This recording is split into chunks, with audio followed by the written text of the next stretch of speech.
Então, sem mais delongas, eu peço que você abra a sua Bíblia. Vamos abrir as nossas Bíblias no livro de Êxodo.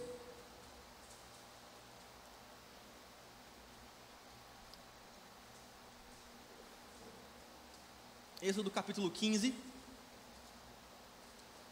versículo 11 até o versículo 13. Aproveito também para desejar as boas-vindas a todos vocês que estão nos assistindo pelo canal do Ponto Bereia no YouTube.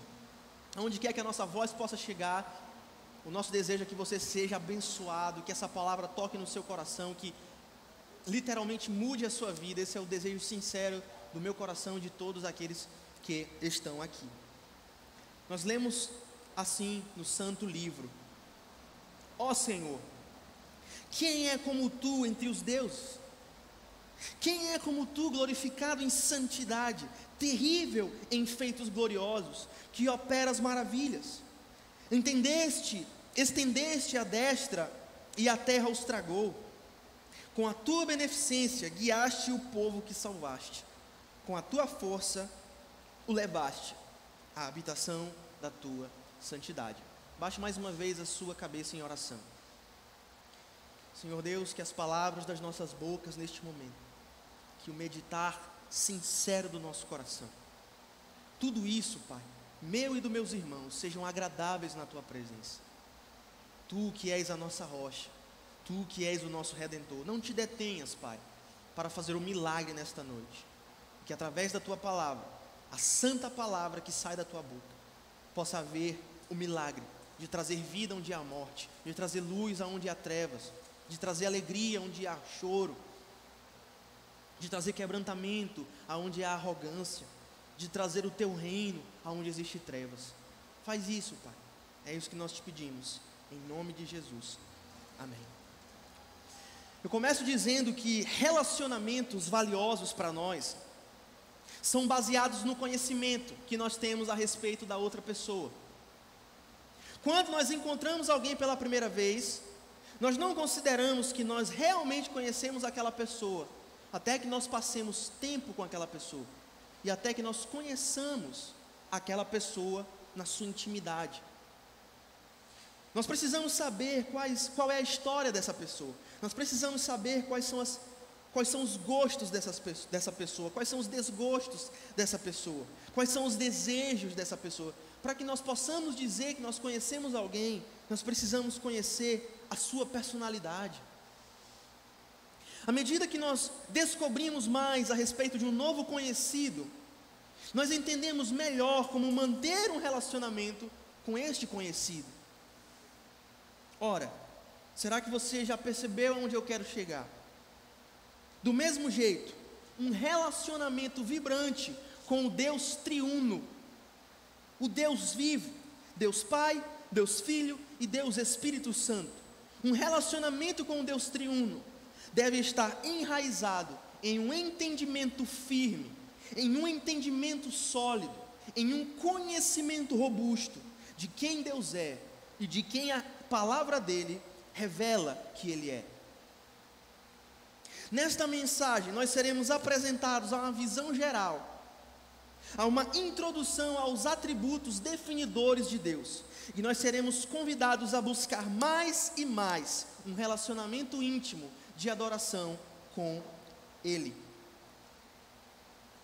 A W. Tozer, que disse da seguinte maneira: aquilo que vem à nossa mente quando nós pensamos em Deus é a coisa mais importante sobre nós. Vou repetir. Aquilo que vem à nossa mente quando nós pensamos em Deus é a coisa mais importante a respeito de nós. E eu gostaria de dizer que aquilo que você crê a respeito de Deus, a sua crença a respeito de quem Deus é seguramente o aspecto mais importante de toda a sua vida. Me diga o que você crê a respeito de Deus, e eu vou poder definir todos os outros aspectos da sua vida.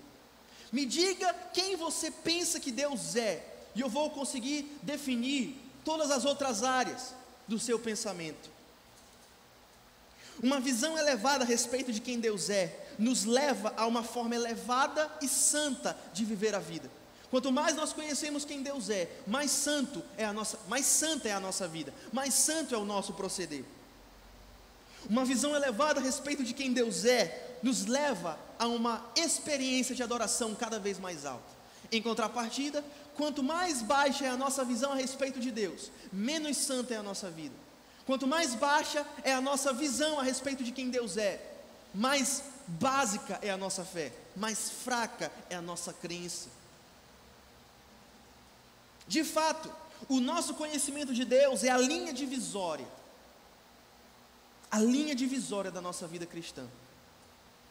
João Calvino, o grande reformador suíço, coloca da seguinte forma: é evidente que o homem nunca atinge um verdadeiro autoconhecimento, isto é, um conhecimento de si mesmo, até que tenha previamente contemplado a face de Deus, e desça após tal contemplação para olhar a si mesmo. O que Calvino está dizendo é o seguinte: nós olhamos para Deus, e somente quando nós olhamos para Deus, é que nós conseguimos ter uma noção exata de quem nós somos. Você vê, por exemplo, o profeta Isaías, no capítulo 6 do livro de Isaías. Somente no momento em que Isaías viu o Senhor, é que ele pôde, de forma plena, de forma clara, ver quem ele era. E quando ele vê o Senhor, ele diz assim: ai de mim, estou perdido, porque eu sou um homem impuro, eu sou um homem de lábios impuros, e habito no meio de um povo de impuros lábios, e os meus olhos viram o Rei, o Senhor dos exércitos. Quando Isaías viu quem Deus era, ele viu o quão pecaminoso ele era. Quando Isaías viu a santidade de Deus, ele viu o tanto de falta de santidade que havia no seu próprio ser. O nosso conhecimento a respeito de quem Deus é que vai governar toda a nossa cosmovisão. E você pode perguntar para mim: o que é cosmovisão? Cosmovisão é a nossa visão de mundo, é aquilo que você pensa a respeito das coisas que acontecem ao seu redor. Isso é cosmovisão. Então, em outras palavras, é o nosso conhecimento a respeito de quem Deus é que vai determinar o que nós pensamos. É o nosso conhecimento a respeito de quem Deus é que vai determinar o que nós pensamos. Vai determinar não o que nós pensamos, mas também como nós pensamos. Vai determinar como nós agimos, como nós acreditamos. O conhecimento a respeito de quem Deus é vai determinar como nós adoramos. Quanto mais nós conhecemos quem Deus é, mais alto vai a nossa adoração. Um conhecimento correto a respeito de quem Deus é vai determinar como nós investimos as nossas vidas, como nós gastamos as nossas energias e até onde nós colocamos o nosso dinheiro. Todos os seres humanos, indistintamente, precisam conhecer quem Deus é. Mas se é que eu posso dar uma palavra especificamente para você que me ouve agora, e que é cristão, e que é cristã, eu diria o seguinte: não existe absolutamente nada mais importante que você possa fazer pela sua vida cristã do que mergulhar a sua alma no conhecimento do caráter de Deus. Vou repetir: não existe absolutamente nada mais importante que você possa fazer pela sua própria vida cristã do que você mergulhar a sua alma no conhecimento a respeito do caráter de Deus. Então, a partir disso, durante esta série que hoje se inicia, nós queremos olhar especificamente os atributos de Deus. Pois se nós entendemos errado quem Deus é, nós entendemos errado absolutamente todo o resto. E para que nós tenhamos essa visão introdutória a respeito do caráter de Deus, a respeito dos atributos de Deus, nós vamos olhar em 4 pontos. Para você que gosta de anotar, eu até esqueci de trazer as anotações de uma pessoa que me mostrou no final do culto, semana passada, o caderninho dele todo anotado. Fiquei muito feliz. Então, para você que gosta de anotar, você que está em casa anotando, nós vamos considerar 4 pontos. O primeiro ponto é: o que é um atributo de Deus? O segundo ponto: quais são os atributos de Deus? O terceiro ponto: a diferenciação dos atributos de Deus. E o quarto ponto: a maneira correta com a qual nós devemos olhar os atributos de Deus. Em primeiro lugar, o que é um atributo de Deus? Quando nós falamos de atributo, o que é que nós estamos querendo comunicar? Um atributo se refere a uma qualidade ou uma característica pertencente a uma pessoa. Logo, os atributos de Deus definem a essência de quem Deus é. Definem o seu caráter, definem a natureza perfeita dele, definem a personalidade de Deus. Os atributos de Deus definem as suas perfeições. Definem as suas perfeições. E muito embora nós não possamos compreender toda a profundidade do caráter de Deus, esta série de ensino irá explorar algumas das principais características que Deus revela a respeito de si mesmo na sua palavra. Agora vamos para o segundo ponto. Quais são esses atributos? Será que você já se perguntou quais são os atributos de Deus? E qual a implicação de eu saber esses atributos na minha própria vida? Nós olharemos nesta série 15 atributos. Quais são eles? O que eles definem a respeito de Deus? Mas é óbvio, e também é bom que desde já nós façamos esta observação, que comentar a respeito de um Deus infinito é como nós queremos abraçar todo o Oceano Atlântico, por exemplo, com os nossos braços pequenos. É simplesmente impossível, porque Deus é infinito. Então muitas vezes nós não conseguimos cavar e achar a profundidade a respeito de quem Deus é.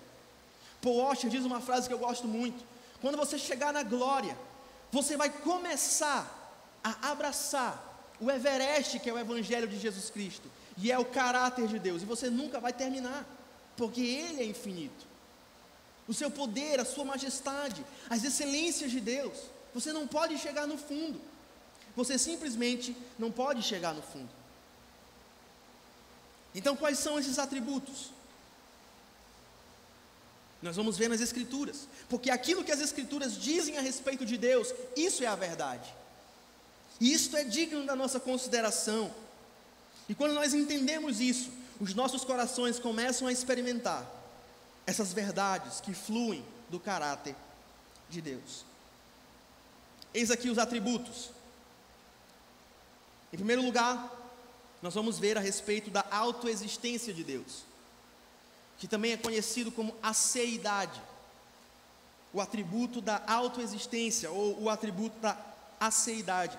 O que isso significa? Que Deus existe por si mesmo, em si mesmo, não dependendo de absolutamente nada, não dependendo de absolutamente ninguém. Também se relaciona com o fato de Deus não ter um criador. Ninguém criou Deus, Deus jamais foi criado. Ele existe da eternidade passada e sempre existirá por toda a eternidade futura. Significa também que somente Deus tem vida em si mesmo e não depende de absolutamente ninguém, mas que nós, que somos suas criaturas, em contrapartida, dependemos completamente de Deus. Depois, nós olharemos a respeito da espiritualidade de Deus, que Deus é um ser espiritual. Isto quer dizer, Ele não tem matéria, Ele não tem corpo, Ele não tem um físico como nós, Ele é invisível.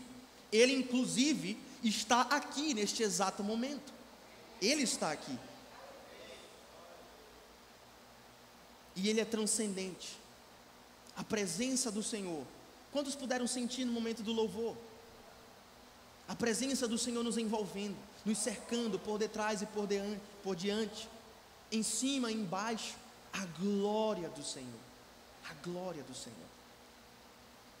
Depois nós vamos considerar o atributo da soberania de Deus, que Deus, Ele é soberano, isto é, Ele governa sobre todas as coisas com um controle absoluto, ou como diz a Confissão de Fé de Westminster, no seu capítulo 3, Deus, desde toda a eternidade, pelo mais sábio e santo conselho da sua própria vontade, livre e imutavelmente, isto é, sem a possibilidade de haver mudança em seu ser, livre e imutavelmente ordenou tudo o que irá acontecer. Tem um teólogo que eu gosto demais, eu estudo muito pelo material dele, chamado R.C. Sproul, tremendo homem de Deus, e ele fala, considerando o atributo da soberania de Deus, que no universo não existe nenhuma molécula aleatória correndo pelo seu próprio curso. Antes, até o percurso que as moléculas fazem na vastidão deste universo já foi pré-ordenado por Deus. Que grande Deus é o nosso. Também consideraremos o atributo da santidade de Deus, isto é, que Deus é santo, significando que Ele é transcendente, que Ele é exaltado nas maiores alturas, significando que Deus é puro, Ele é irrepreensível, e Ele não tem falhas em todo o seu ser.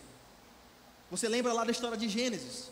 O pai Abraão intercedendo pelo seu parente Ló, intercedendo para que Deus não destruísse a cidade de Sodoma e a cidade de Gomorra, enquanto Ló não estivesse fora de lá. E Abraão diz para Deus: Deus, longe de ti, tu fazeres aquilo que é errado. Falando a respeito da perfeição moral de Deus, falando a respeito da santidade de Deus. E eu acredito, meus amados irmãos, que nem mesmo o nosso pai Abraão tinha a mínima noção de quão impossível é para Deus fazer alguma coisa errada. Nós consideraremos os 3 onis a respeito de Deus.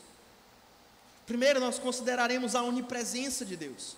Deus é onipresente, Ele é ilimitado e está em todos os lugares ao mesmo tempo. O Salmo 139 deixa esta verdade muito clara: se eu desço ao mais profundo abismo, tu estás; se eu vou até o cume de algum monte, tu também estás lá.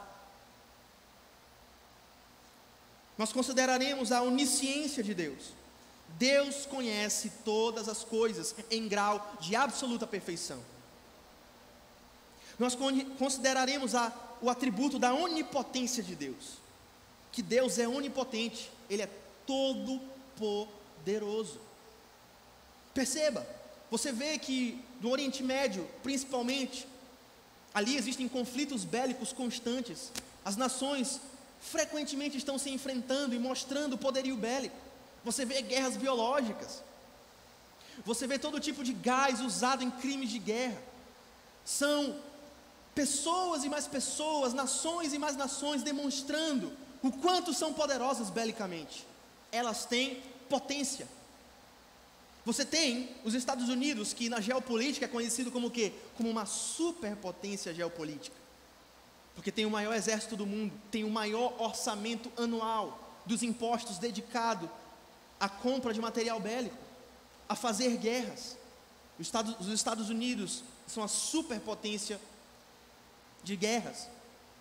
Eles têm potência, mas somente Deus tem onipotência, significando que Ele, e somente Ele, tem todo o poder.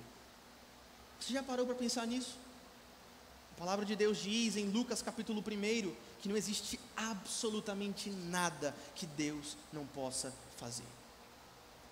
Todas as coisas são possíveis para Deus. Nós consideraremos a imutabilidade de Deus. Deus é imutável, Ele jamais muda. A palavra de Deus diz em Tiago que toda boa dádiva, todo dom perfeito, vem de quem? Do Pai das luzes, em quem não há mudança, nem sombra de variação. Deus não muda. O Salmo 90 deixa ainda mais claro, dizendo que de eternidade a eternidade, Ele é Deus. Ele é Deus. Nós consideraremos a respeito da veracidade de Deus. Eu quero que você preste muita atenção, isso é muito interessante. O atributo da veracidade de Deus significa que Deus, Ele é verdadeiro. Apocalipse, a descrição de João em Apocalipse fala a respeito de Deus como aquele que é fiel e verdadeiro. O que isso quer dizer? Tudo o que Deus fala realmente é como de fato é. Tudo aquilo que sai da santa boca de Deus até nós é uma representação acurada e precisa das coisas exatamente como elas são. Quer um exemplo? O pecado é exatamente aquilo que Deus diz que o pecado é. Se você quer ouvir uma definição perfeita e precisa a respeito do que é o pecado, ouça o que Deus diz que o pecado é. A salvação é exatamente aquilo que Deus diz que a salvação é. Ele fala com completa precisão e suprema autoridade. Nós consideraremos também outro atributo, o atributo da sabedoria de Deus, que Deus é infinitamente sábio. Nós consideraremos, quando nós estudarmos este atributo, a genialidade de Deus. Paulo, no capítulo 11 de Romanos, ele interrompe o seu tratado teológico para expressar como o seu coração é tomado pela majestade de Deus. E ele diz: ó profundidade da riqueza, tanto da sabedoria como do conhecimento de Deus. Quão insondáveis são os seus caminhos, inescrutáveis os seus juízos. Quem, pois, conheceu a mente do Senhor? Quem, pois, foi o seu conselheiro? Ou quem deu primeiro a ele para que lhe seja restituído? Porque dele, por ele e para ele são todas as coisas. Glórias, pois, a ele eternamente. Amém. Paulo falando a respeito da genialidade de Deus, da absoluta sabedoria do Senhor. O que isso quer dizer, meus irmãos? Deus não somente realiza a sua vontade perfeita, mas Ele também realiza a sua vontade perfeita pelos meios e pelos fins mais perfeitos e mais elevados. É isso que quer dizer Deus ser infinitamente sábio. Nós olharemos também o atributo da bondade de Deus. Deus é bom, e Ele lida generosamente com as suas criaturas. A palavra de Deus diz que até sobre os descrentes, Deus também faz chover. A Bíblia diz que Deus faz chover sobre crentes e sobre descrentes. Até sobre os animais irracionais. Aqueles que, a Bíblia diz que Ele faz com que o alimento chegue aos leõezinhos lá no campo, e que se Deus corta a respiração, eles morrem e voltam ao pó. A Escritura diz no Salmo 104, que todas essas criaturas esperam de Deus o seu sustento, e que eles esperam de Deus a manutenção da sua própria vida. Deus é bom, Deus é bom. Olharemos também o atributo da graciosidade de Deus. Deus é gracioso, amém? Quantos podem experimentar a graça de Deus nas suas vidas? Quantas vezes a graça de Deus era a única coisa que nós tínhamos? Quantas vezes a graça de Deus foi a única coisa que nos manteve vivos?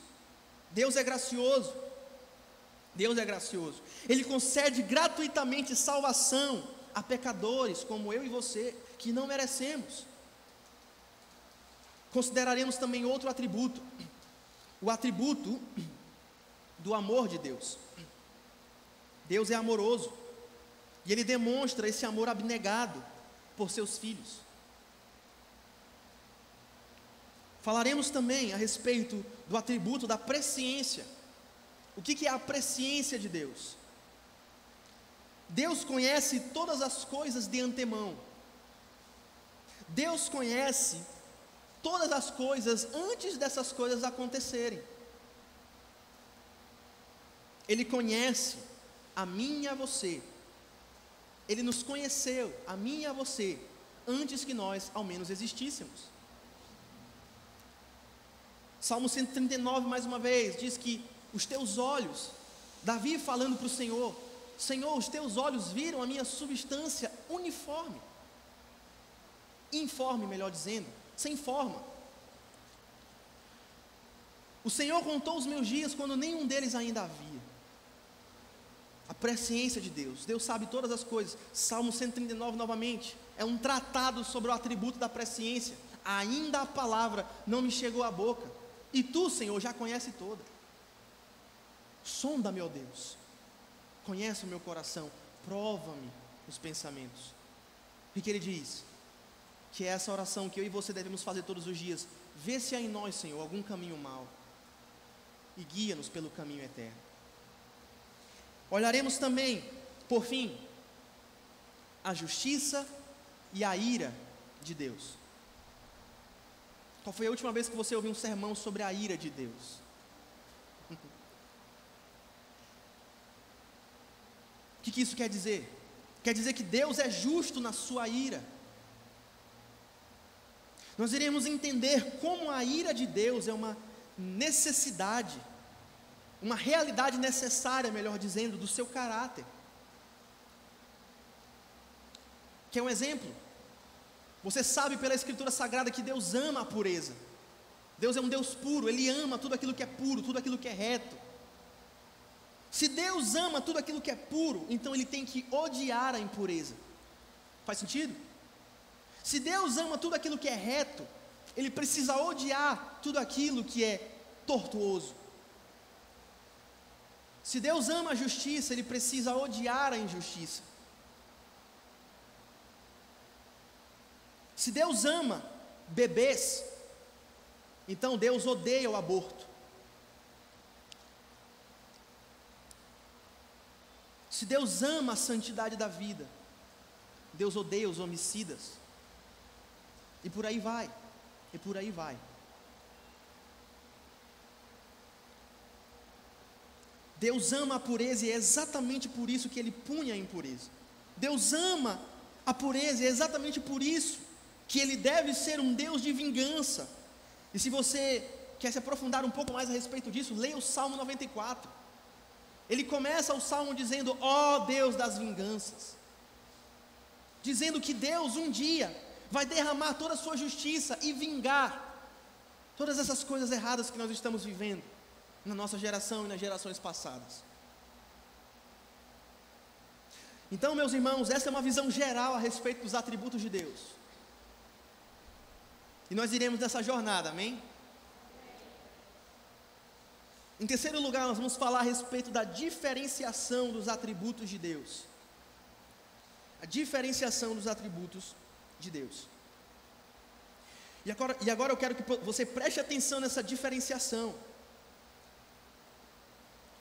Porque existe uma diferenciação básica entre os atributos de Deus. Existem os atributos incomunicáveis e existem os atributos comunicáveis. Preste atenção nisso. O que são os atributos incomunicáveis de Deus? Os atributos incomunicáveis de Deus são aqueles que pertencem a Deus e somente a Ele. Um exemplo, a onisciência de Deus. Este atributo pertence a Deus e somente a Ele. Nenhum de nós aqui é onisciente. Eu não posso dizer o que está acontecendo na sua mente, eu não posso dizer o que está acontecendo no seu coração, mas Deus sabe, e Ele sabe em grau de absoluta perfeição. Somente Deus é onisciente, e somente Ele pode ser onisciente, significando que a onisciência, por exemplo, é um atributo incomunicável, pertence a Deus e somente a Ele. Em contrapartida, nós temos também os atributos comunicáveis de Deus. Esses atributos são aqueles que estão presentes em Deus em grau de absoluta perfeição, mas que também são replicados em menor medida em nós, suas criaturas, feitas à sua imagem. O que isso quer dizer? Eu vou dar um exemplo: o atributo do amor. Nós amamos somente porque Deus colocou o seu amor em nossos corações. O amor que nós colocamos em relação, nós derramamos em outras pessoas. O amor que nós exercemos em relação ao nosso próximo, em relação à nossa igreja, em relação à nossa família, ao nosso cônjuge.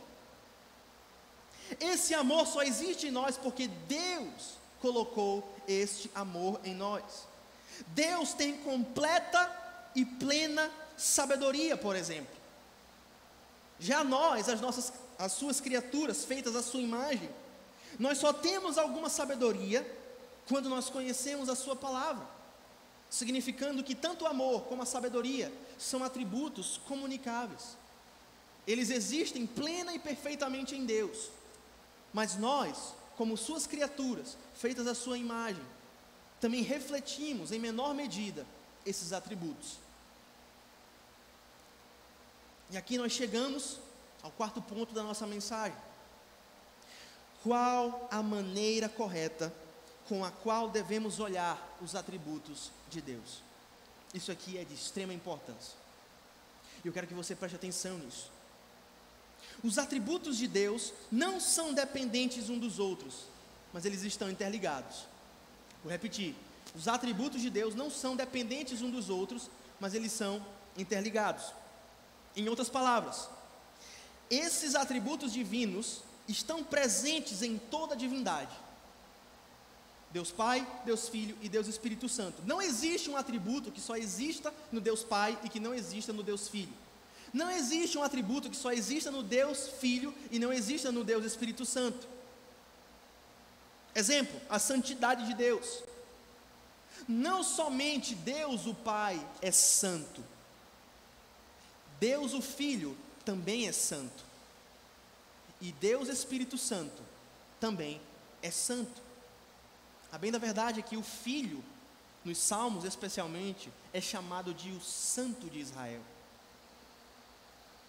E Deus Espírito também é santo, também é santo.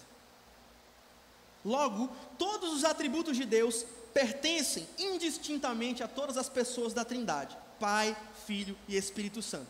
Qual é a diferença entre eles então?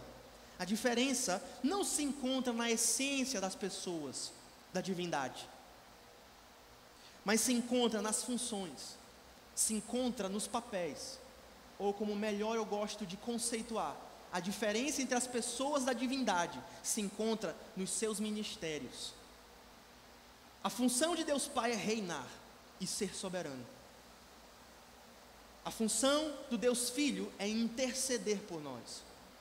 E a função do Deus Espírito Santo é nos consolar e nos santificar. Então, eles são os mesmos em essência, mas os seus ministérios são diferentes. Faz sentido? Todos possuem a mesma essência.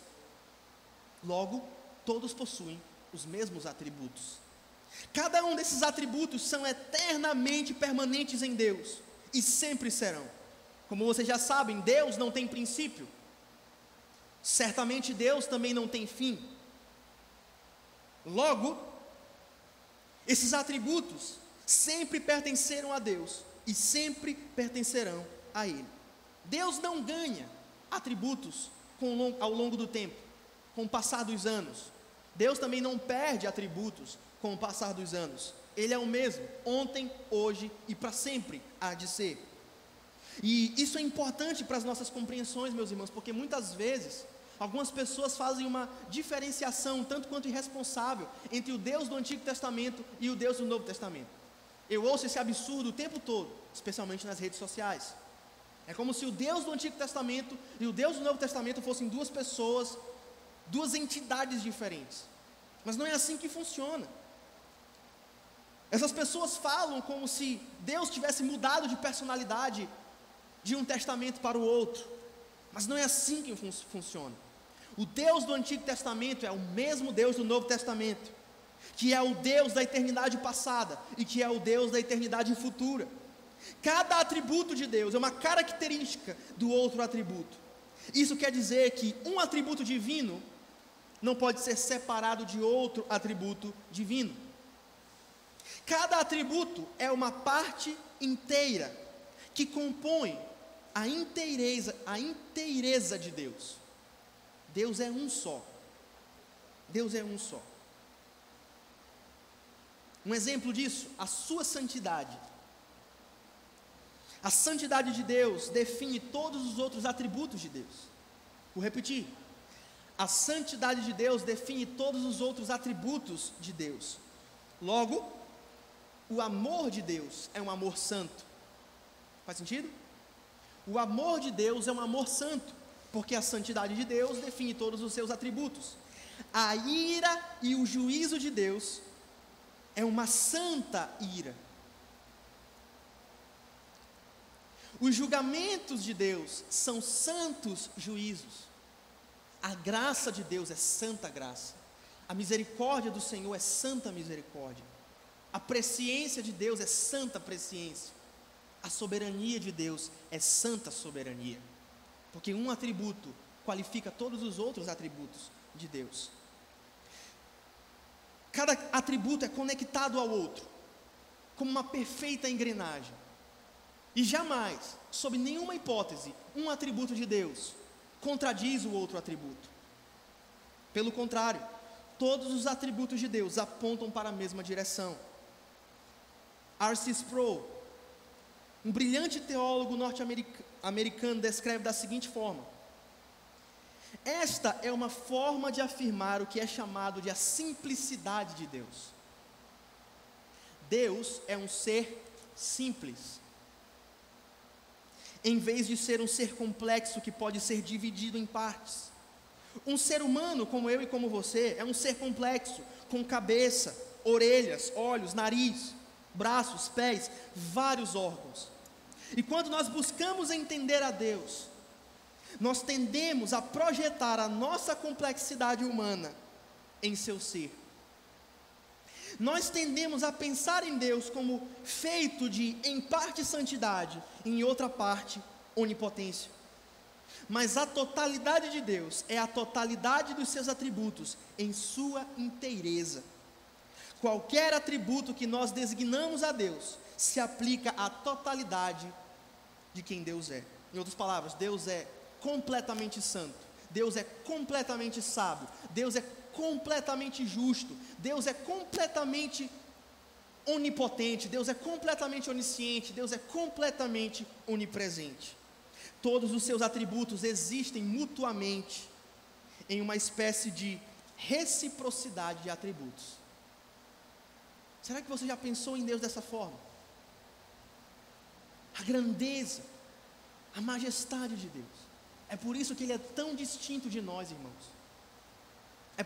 Quando nós falarmos a respeito de santidade, para ser sincero para você, eu nem sei se nós vamos falar de santidade em só um sábado. É muita riqueza, são implicações tremendas para mim e para a sua vida, a santidade de Deus. Uma das coisas que faz Deus santo é exatamente isso, a simplicidade de quem Deus é. Ele é tão único e tão diferente de nós, e isso faz Ele ser esse Deus excelente, esse Deus glorioso.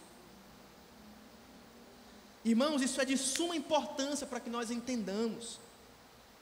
E aqui eu chego na nossa conclusão. A conclusão é: por que que este estudo a respeito dos atributos de Deus é importante para nós? Quais as implicações deste estudo para mim e para você? Se nós de fato devemos conhecer verdadeiramente quem Deus é, se nós devemos crescer no nosso conhecimento de Deus, se nós devemos crescer no nosso conhecimento de Deus, e se nós devemos de fato nos aprofundar no conhecimento de quem Ele é, então nós devemos ter um entendimento preciso e claro dos seus atributos. Em outras palavras, o nosso pensamento e o nosso entendimento, primeiramente, deve ser correto nas nossas mentes. Deve ser correto nas nossas mentes. Para que só então, a partir daí, os nossos corações possam experimentar a adoração verdadeira ao único Deus vivo e verdadeiro. E como já foi dito anteriormente, um conhecimento correto a respeito de Deus definirá que tipo de adoração nós damos a Deus. Perceba a seriedade disso, meus irmãos. Uma visão elevada a respeito de quem Deus é, nos leva a uma forma elevada e santa de viver a vida. Uma visão elevada a respeito de quem Deus é, nos leva a uma adoração exultante, a uma adoração transcendente e a uma adoração verdadeira. Se você não conhece quem é Deus, você não pode adorar a Deus. Afinal de contas, você não pode adorar aquilo que você não conhece.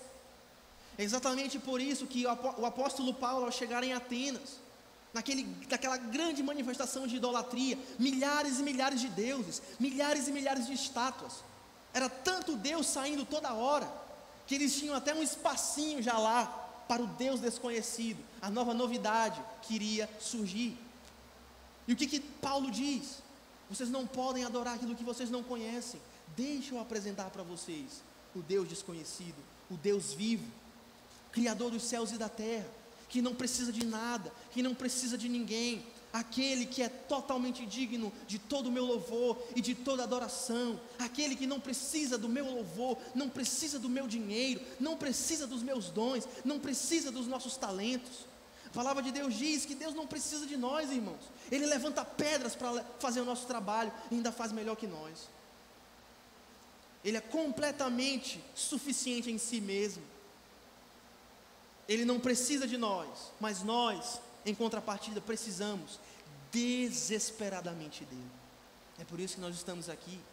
É por isso que nós nos prostramos na sua presença. É por isso que nós levantamos nossas mãos aos céus e contemplamos a sua majestade. As pessoas não conhecem a Deus na nossa geração. Não conhecem, meus irmãos. As pessoas vêm até mim, eu tenho a oportunidade de conversar com várias delas. Várias delas. Eu não sei por que elas vêm, mas elas vêm. E elas dizem: eu estou passando por essa crise existencial, eu estou passando por essa crise no meu casamento, eu estou viciado em pornografia, eu estou afundado na imoralidade, eu estou fumando maconha, eu estou cheirando pó. E eu pergunto para essas pessoas: você conhece a Deus? Você conhece a Deus? E elas respondem: eu vou na igreja, eu faço parte de uma célula. Eu não perguntei para você se você é de uma igreja. Eu não perguntei para você se você faz parte de uma célula. Eu perguntei para você: você conhece o Deus vivo? Qual foi a última vez que você se quebrantou na presença de Deus? Qual foi a última vez que você levantou as suas mãos para o céu e contemplou a sua majestade? Nós não conhecemos a Deus.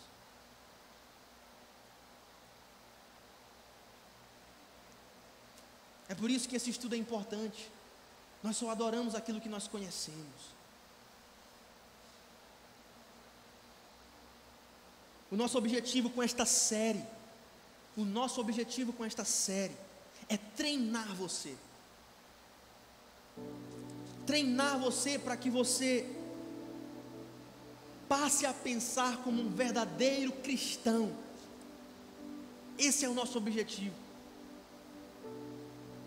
Nós queremos treinar você para que você tenha a mente de Cristo. Nós queremos que você entenda que a vida cristã não é um compartimento reservado da sua vida, um compartimento reservado que você pode isolar e que não tem nada a ver com o restante da sua vida. E mesmo que você possa pensar que isso não é para você, mesmo que você possa pensar que esse papo é muito avançado para você, mesmo que você possa pensar que você não está pronto, eu te garanto que é para você sim. É para você sim. E eu ainda te garanto que você simplesmente não vai conseguir viver a plenitude da sua vida cristã se você não tiver o conhecimento a respeito de quem Deus é. Mas eu também te garanto, meu irmão, minha irmã, meu querido e minha querida que me ouve neste momento, eu te garanto que assim como esse conhecimento de Deus mudou a minha vida, e assim como esse conhecimento tem afetado todas as outras áreas da minha caminhada cristã, e assim como esse conhecimento de Deus tem me proporcionado bênçãos e mais bênçãos na minha vida espiritual, tantas que eu nem consigo contar para vocês, esse conhecimento também pode transformar a sua vida. Esse conhecimento também pode mudar a tua história. Esse conhecimento pode te dar uma nova perspectiva de como você vive a vida, de como você adora a Deus. A sua adoração se tornará mais transcendente, se tornará mais elevada. Você vai andar em lugares altos com Deus. Você vai andar altaneiramente, sempre em espírito de oração, sabendo que o Deus a quem você está orando é o grande Deus, o Deus vivo. Para que você diga como salmista: eu não estou à procura das tuas bênçãos, Senhor, eu quero o Senhor. Eu não quero aquilo que as tuas mãos podem me dar, eu quero a tua presença. Será que você pode dizer como Davi: a minha alma tem sede de Deus, do Deus vivo?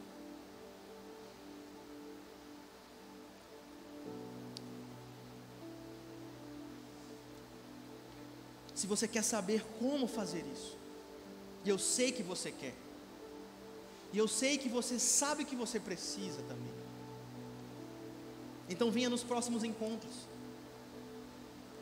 eu estou super animado com o que Deus vai fazer. Eu estou muito animado com Jesus, meus irmãos. Vocês não fazem ideia o que Deus vai fazer nessa igreja. Venha nos próximos encontros, não perca um só. Traga mais gente com você. Traga mais gente com você, para que essas pessoas que estão ao seu redor também sejam extraordinariamente transformadas pelo poder do Evangelho. Compartilhe os e-books devocionais que nós colocamos lá na nossa comunidade. Compartilhe os links das pregações. E veja só o que Deus vai fazer nessa geração, na sua vida, na minha vida.